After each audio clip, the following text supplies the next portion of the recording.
Ladies and gentlemen, this one's gonna work a bit differently. Unfortunately, my printer's having issues.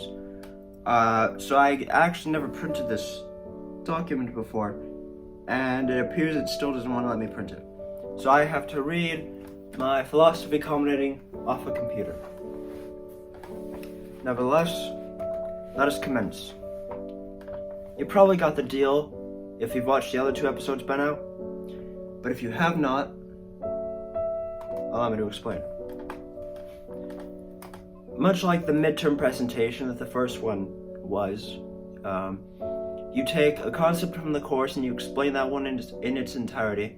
Then you take a concept from outside the course and you explain that in its entirety. And then you make an elaborate connection between the two, and then you explain how it connects to our society and everyday culture. In my philosophy midterm, I talked about Aristotle's 4 causes and Detroit Become Human. And then we went to culminatings. And culminatings are a bit different because during that elaborate connection you have to use a symbol in order to really hit the point home. It's a requirement that you explain using a symbol at some point.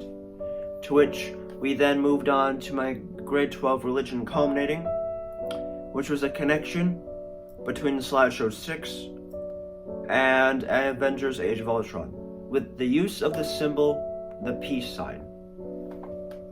Now I present to you my philosophy midterm.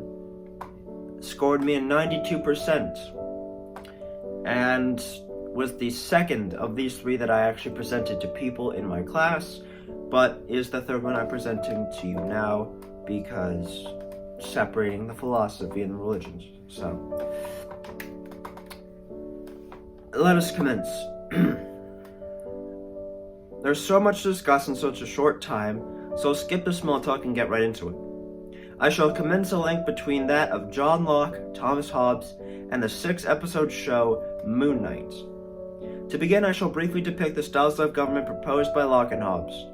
John Locke conveyed a notion of government which assisted society in a more peaceful manner. Locke believed that we had 3 natural rights: life, liberty, and property. Life pertains to the obvious sentiment of living. No government nor person in a position of power should have the right to release you from the land of the living. They cannot take that away. Liberty entitles a sense of freedom. Locke thinks that no man should be governed by a superior power when those powers are as human as him. In other words, man has the right to govern themselves and impose nothing despite its legislative authoritarian power. Property is the right to which permits individuals the appropriate and exercise control rights over things in the world like land and other material resources, as he himself put it. To sum it up, Locke believed that government was established to protect these 3 rights of humans in times of conflict and distress. No more than that. In his words, all mankind who will but consult it, that being all equal and independent, no man ought to harm another in his life, liberty, or possessions. End quote. Contrary to that, Thomas Hobbes conceptualized the idea that government was a necessity, one generated to keep humans in check because we are inherently selfish beings who would plunder the world into chaos without someone ensuring we follow a particular path. He believed in giving all the power to that of a king, so that despite bias or preference of said king, it would imply a more resolute and consistent exercise of political authority. Hobbes truly believed that this was the best form of government the sovereign could take. The sovereign, for those of you who need context or explanation, it is a supreme ruler, especially in a monarch. In the context of global politics, however, the sovereign is a government that operates its own independent nation without interference from foreign powers. This general ideology of a monarch to govern us of selfish intent can be found most profoundly in his book Leviathan. In short, Hobbes believed that human beings naturally desire power to live well, and that they will never be satisfied with the power they have without acquiring more power. After this, he believes there usually succeeds a new desire, such as fame and glory, ease and sensual pleasure, or admiration from others. And that's not from me, that's from a site, but I forgot to list what particular site it was, but that's not my own words. Now, on to Moon Knight. As of writing this, Moon Knight is the newest and arguably best Marvel show to grace the fans' eyes. Playing the main character of this currently one-season show is Oscar Isaac, who does a fantastic job portraying the mercenary with an identity disorder. The antagonist of the show is conveyed by the outstanding Ethan Hawke, who captivates a cult leader with an always laid-back aura very well. The protagonist of the show is Mark Spector, who struggles with the happy-go-lucky identity of Stephen Grant and the grizzled street-guy identity of Jake Lockley. The antagonist is a man graced with a mission from the gods named Arthur Harrow. Before I get into their dynamic, I wish to speak of a central plot point in the show. This splendid piece of media focuses on Egyptian gods and also deals with the term deemed avatars. What are avatars? They are the human representatives of gods. It is a binding agreement between the deities and the man to which gods grace particular humans with power in order to complete a desired task. This is integral to the plot of the show. A theme that exists throughout each episode between Harrow and Spector is the idea of choice. Who decides what and to what extent do we have control? Sorry, there was something in my eye. Arthur Harrow was once the avatar of the Egyptian god of the moon, Khonshu. At one point in time, he was betrayed by his god, and in his abandonment, Harrow found a new god, which he is the avatar of in present time, or as the show is taking place. That being Ammit. Ammit is more a creature than a god, but is known nonetheless as the Devourer of Souls. Khonshu found a new avatar in Mark Spector, whom throughout the show presents the power of Moon Knight. And so, how do these subjects connect into something rather cohesive? To help with that, I employ the use of a gavel as my symbol. The gavel is a small, mallet-like object used in courtrooms by judges when announcing an intended action, usually to conclude a hearing or maintain order in the court. The gavel represents order, control, justice, a sense of power and purpose. Locke and Hobbes both view government as different types of control. One believes it protects rights and brings us justice, and the other believes it brings control and order. I already mentioned the theme of choice amongst the characters of Moon Knight. This is a valuable thing to note. Mark Spector / Khonshu to believe in dealing justice to those who have not yet received it, punishing criminals in the dead of night who escape the law. For some reason, the internet loves to title Moon Knight Marvel's Batman, so perhaps that gives a bit of context to those who need more of it. However, opposite to that, Arthur Harrow, using Ammit's power, judges people. He has this cane with crocodile head facing left and right.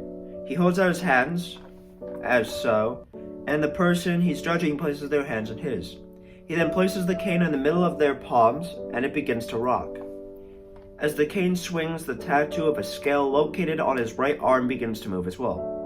It teeters up and down, and in the end, if it turns green, then the soul is deemed cleansed, free from sin. If the scale ends up red, the life is drained from the body and the judged soul and deemed unfit. I will now present you a clip that further elaborates what I was trying to say from the channel that will be linked in the description below. The video will be linked in the description below, but here is the actual clip. Did you catch that? Harrow says, perhaps it's something that lies ahead, implying that he judges people for actions yet to be committed. Moon Knight makes a debate between if this is just. If you kill someone before they commit the crime like Harrow did to that lady, then you're murdering an innocent, but at the same time potentially stopping bad from happening. Nevertheless, you are removing the chance for people to change, to choose good. I like to think about it like this. If you could stop the mugger that kills Thomas and Martha Wayne, would you? Would you stop the thief who kills Uncle Ben, or Ben Parker? Sure, there would be no Batman or Spider-Man, but you would stop the crime and save the kids from growing up with trauma. In that same train of thought, to a more realistic perspective, if you could go back and kill Adolf Hitler before he ran the Nazis, would you? This is Harrow's entire ideology, and it contrasts with Moon Knight well. Moon Knight is like John Locke, believing that the power of those superior to us are there to protect us, to use their abilities for the good and righteous sake of others, enforcing safety and justice. Thomas Hobbes is like Arthur Harrow. He believes the world needs to be purged of evil, much like Harrow wanted it contained using a monarch government. that Hobbes wanted using modern government. Thinking all that through, I like to imagine that if Foucault came before Hobbes, then Foucault would have applied the panopticon to his concept by having the king in the middle of the country, so his power would be equally spread and he could preside over all at once when giving demands, able to watch over and suppress the evils of selfishness the way that Ciera suppresses the sins of humanity by enacting his power. Do you grasp why the gavel works as my symbol? Each person believes they understand their place in the world and observe the world as if they are in court, holding the gavel and determining how to deal with the unjust societies of humanity. If it was up to Mark Spector, he'd have killed the 5 in the trolley cart because the 1 is least involved, which could be representative of the innocence he is trying to protect. Whereas Ciera would kill the 1 person driving the trolley cart before they ever hopped on it. And for those who don't know what the trolley cart case, I recommend looking up. It's a very fascinating philosophical concept. So how does this relate to us? Well, our society relates to half the ideologies I just provided to you. We have appointed someone to lead us, and despite there being others in similar positions of power, in similar positions of power, and fellow humans that the Prime Minister has to agree with him in order to get things done, our government is, to an extent mind you, and also Justin Trudeau, because I'm in Canada, more fitting of Hobbes' perception. Furthermore, even if we had ways of knowing the future, we still choose to punish after a crime has been committed. That is what court is for, that is what jail is for, that's what hospitals were created as a response to, and that's what the police retaliate against. If we had Ciera's perception, our society would be shaped more like the Minority Report, starring Tom Cruise. If the government was just there to protect our rights, like Hobbes proposed, then countries wouldn't have nukes at the ready, getting into violent battles like Russia and Ukraine, rather focusing on protecting their own. We could debate for hours whether either concept is right or wrong, and if more were like Ciera, then would the world be safer or not, because as of right now, we all know our system is not perfect. Unjust jailings, racism, and despite our best attempts to follow through with Camus' idea of representing a victim of something and rejecting that the entirety of it for them, for instance, those of us that are straight standing up for LGBTQ, or those of us that are not of color supporting BLM. If you need context, an example, and in Camus' own words, one of his ideas was that when a slave rebels against the actions that result from slavery, then the slave also entirely rejects slavery as a whole, for all slaves. It may be the case that someone who is not the particular victim of a bad action rebels on behalf of others. And that is Camus' idea. So us, like me for instance, standing up for Black Lives Matter or LGBTQ+, would kind of be that. And that's what I was getting at there. There is certainly a question to be proposed regarding choice. And no, before anyone even thinks it, the death penalty is not a synthesis between Moon Knight's punishment and Ciera's purging of evil. Unless it is. And so that was the entirety of my philosophy culminating. Like I said, I scored a 92 on that. Everything was explained well. He liked the presentation. The big thing with this one I remember being that to him, my connection to society and whatnot sounded very choppy. And it's probably because I was really ambitious. The thing with this one, the way you earn extra marks for these kind of presentations in that class, was by connecting it to more things outside of just your initial connection from the course. So that, you know, it shows that you were paying attention and you understand more than what you're just presenting right now. So examples of this, right? This presentation, like I said, it was connecting John Locke and Thomas Hobbes, which is already 2 philosophers, so that's already a lot. But it's taking 2 philosophers, even though we only had to connect one to something else. I took 2 philosophers and connected them to Moon Knight. But I also explained a bit of another philosopher named Foucault, Michel Foucault, and his concept of the panopticon, which gave me better marks because I explained a philosopher that wasn't my initial connection, but still fit well into my presentation. In other words, showing that I have an understanding of the course and of other course concepts outside of what I'm presenting right now. And I also provide a connection to Albert Camus, who was a French philosopher, not an existentialist, and yeah, his idea of rejecting something as a whole by rejecting just one thing of it. But yeah, I was really ambitious with that. I was trying to connect it to as much as I could.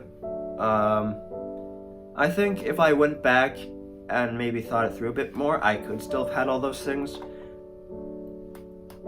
and put it in a more cohesive manner, but I didn't. I mean, granted, there's only so much you can talk about in 12 minutes. And I tried to elaborate on as much as I could, but yeah, no.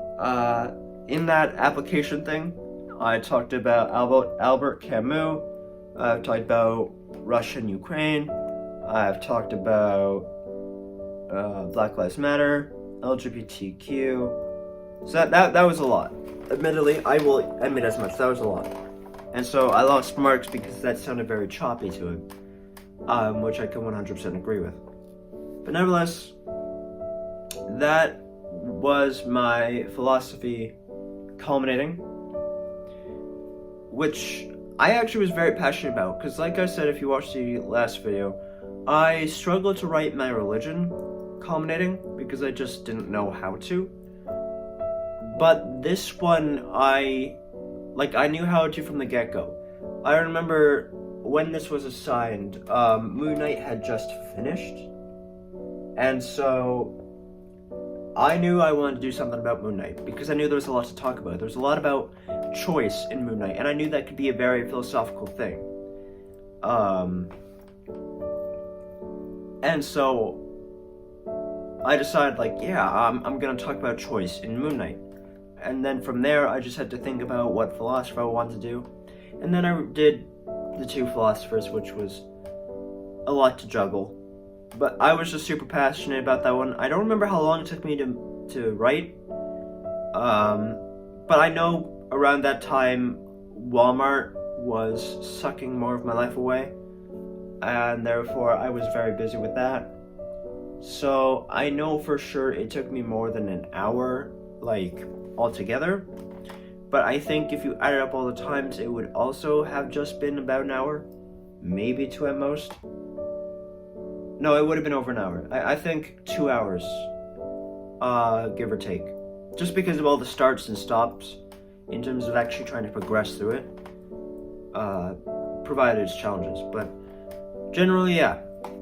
That one, I think I put the most thought into out of any of them, but that doesn't mean I didn't put thought into the other two. It just means this one, I tried to make the most elaborate, try to stuff the most into, and then I kind of eased back on that one. I kind of, because I was already done presenting my philosophy culminating when I started writing my religion one. So, you can kind of see the evolution, you know? You got the philosophy midterm, which was good, but it didn't really expand into any more after that. It was just Aristotle and Detroit Become Human. There was a very minimal connection to anything else. I mean, there was a few points from the social dilemma, and there was that mention of Descartes, but even them, in their own way, didn't add too much significance to it. I didn't really build up upon that, I just kind of put them there. So you can definitely see from that, I learned by myself to incorporate more, and then I incorporated almost too much into this one. And so, you know, I connected it to all that stuff I just mentioned, and Foucault, and, you know, all this stuff. I connected it to so much. And then, when it came time to write my religion culminating, when I finally figured that one out, I mainly just stuck to the two concepts I gave. And because I knew I wasn't gonna have many more connections outside of that, and that I was gonna be lacking in that category, that I would turn it not into a definitive connection, but just a philosophical idea, a debate one could have, something to make you think, so that way, in its own way, it's very creative and significant. In other words, I kind of played with the rules a bit. I kind of played with people's minds. I don't know what I forget what the right term is. I don't want to say exploited, but I've kind of maneuvered into a new lane that's still going to the same destination, but I just went about it in a different path that worked while still being very different, because I knew it was going to be different. So I went from having just enough to having nearly too much to having enough to satisfy what I needed while playing on the fact that I didn't have a lot. So yeah, that was my trilogy. And so I will be taking philosophy in grade 12. So granted, it's only a trilogy for now, and I guess, it's my grade 11 trilogy. There will be 2 more once I do philosophy in grade 12, because, the reason there was 3 of these, there was technically supposed to be 4, but like I said, I wasn't going to present my religion midterm. So each course that he teaches, there's 2. There's the midterm and the culminating. So in philosophy grade 12, I'll have my midterm, whatever that is, and then my culminating, whatever that is. So there'll be 2 more add-ons to that. But for now, it will be just that of a trilogy. And I'm okay with that. So I hope one of these or all of these provided something interesting for you, maybe made you think a little bit, give you some philosophical insight and whatnot. And in a way provide you a depth of who I am, because in my I'm a bit of a writer, so yeah, no. So maybe that teaches you a bit more about me, my train of thought, whatnot. Maybe that gets you thinking a bit more. Maybe that provides some ideas for your own. I don't know. All I knew is that I wanted to showcase this to you guys, kind of like what I did with my drama performances. They don't really serve any purpose per se, but I wanted to show them nonetheless. And so that's what I'm doing. But yeah, so that was my trilogy of philosophical ideas. I hope you guys enjoyed. I record these pretty much back to back to back, and I'll continue to make videos throughout the day. So yeah, I don't know when you're gonna see these. Probably by today, if not tomorrow. Or today's Thursday, so by tomorrow, Friday, June 25th, give or take. Yeah, no. Thank you guys so much for watching. I'm Ashley Silver. Like, comment, subscribe for more of this. More gamer vlogs, whatever else comes. I'll see you all very, very soon. Later, guys.